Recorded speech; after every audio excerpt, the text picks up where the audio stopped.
जो हमारा पहला नुस्खा है उसको बनाने का तरीका बहुत आसान है। आपने करना ये है कि आप दरमियानी आंच पर पैन चूल्हे पर रखें और इसमें 1 से 1.5 गिलास पानी डाल दें, यानी 1.5 गिलास पानी आप पैन में डाल दें और इसमें आप 2 चम्मच के बराबर अलसी के बीज डालें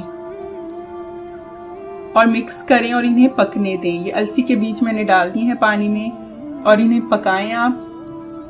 ये देखें पानी थोड़ा सा गाढ़ा हो जाएगा और 1 कप रह जाएगा तो फिर मैं छान कर कप में निकाल लूंगी।